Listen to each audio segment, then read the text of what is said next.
Eu sou o Lucas de Castro e falarei um pouco sobre o olfato, que é um dos 5 sentidos, e através dele que podemos sentir odores e distingui-los. Diferentemente da visão, que pode captar várias informações ao mesmo tempo, pode captar várias cores, o olfato ele percebe apenas um odor, mesmo que seja vários odores formando uma combinação de odores formando o nosso olfato ele não tem essa capacidade de captar vários odores. O processo de percepção dos odores acontece quando o ar possui moléculas aromáticas, ou seja, o cheiro, passa pelas fossas nasais e entra em contato com a mucosa olfativa, que também é conhecida como mucosa amarela, e eu irei explicar sobre ela.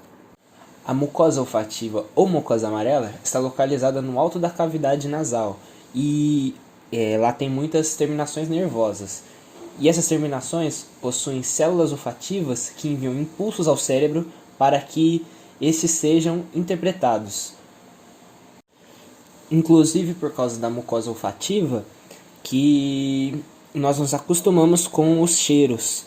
Um exemplo, quando a gente passa perfume e depois de um tempo a gente nem percebe que a gente está com perfume, só que outra pessoa passa perto da gente e percebe.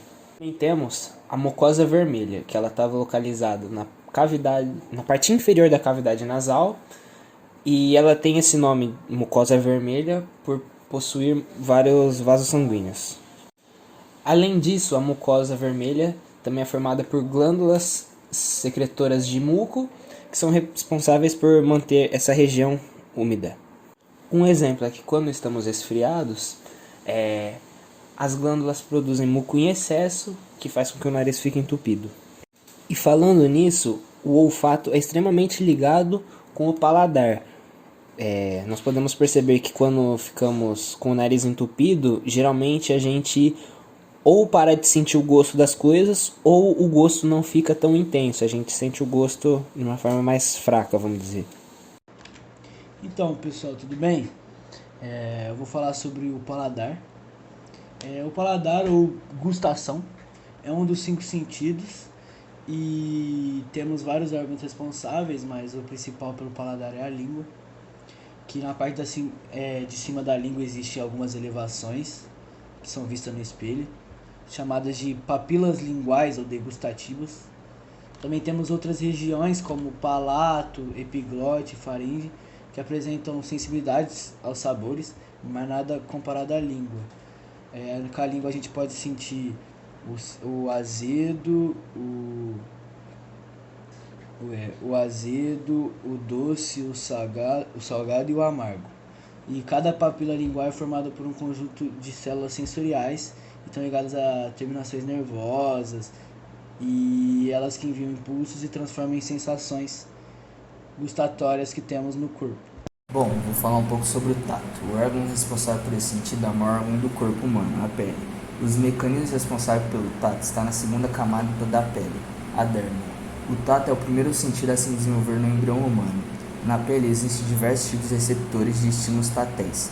São esses receptores que recebem e transmitem ao cérebro a sensação de toque. Alguns desses receptores são terminações nervosas livres que reagem a estímulos mecânicos, químicos e térmicos.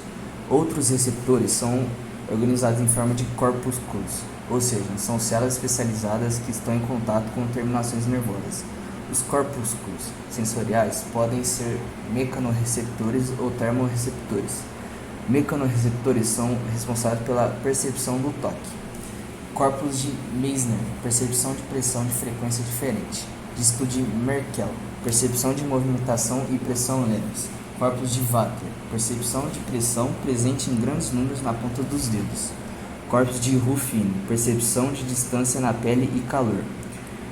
Termorreceptores são responsáveis pela percepção do calor e do frio e reagem de acordo aos estímulos externos, seja ele frio ou quente.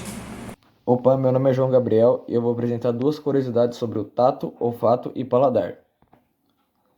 Começando pelo olfato, você sabia que observando o comportamento dos bebês, os cientistas concluíram que a partir da primeira semana de vida, eles já reconhecem o cheiro da mãe antes mesmo de enxergá-la?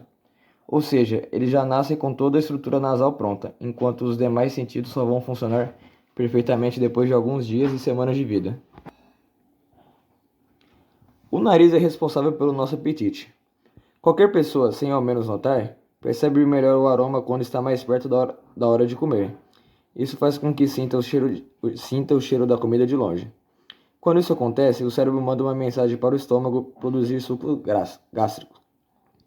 E é assim que as glândulas salivares entram em ação, deixando as pessoas com a famosa água na boca. Partindo para o lado do paladar, gosto e sabor não é a mesma coisa. Por mais que pareçam, são diferentes. O gosto, segundo o especialista, refere-se apenas ao sentido do paladar. Receptores específicos presentes na língua reconhecem um determinado estímulo proporcionado por substâncias presentes nos alimentos. Já o sabor dos alimentos é reconhecido pela combinação de 2 ou mais sentidos, o paladar e mais algum outro sentido que pode ser o olfato. Não existe um mapa gustativo na nossa língua. A língua é um órgão responsável pela percepção de gosto do nosso paladar. No entanto, diferente do que acreditávamos, não existe uma divisão de papilas gustativas que identificam cada gosto, chamada até então de mapa da língua, onde cada área delimitada identificava os gostos, sendo eles doce, salgado, amargo, azedo e umami.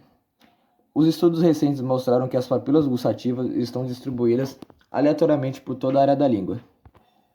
Partindo para o lado do tato agora, sendo considerado o sentido mais sensível, a visão e a audição são sentidos considerados importantes e fáceis de se medir. No entanto, a sensibilidade ao toque é normalmente ignorada, apesar de estar presente em todo o corpo humano. O dedo humano, por exemplo, pode distinguir superfícies moldadas com sulcos extremamente finos, de 13 nanômetros, metade do tamanho de um vírus pequeno. Impressões digitais. A utilidade das cristas epidérmicas ou impressões digitais em humanos ainda é um mistério, mas novas pesquisas indicam que elas podem ter a ver com o tato. As impressões digitais ampliam nosso senso de toque, transmitindo sinais para os servos e filtrando as vibrações de fundo sem importância.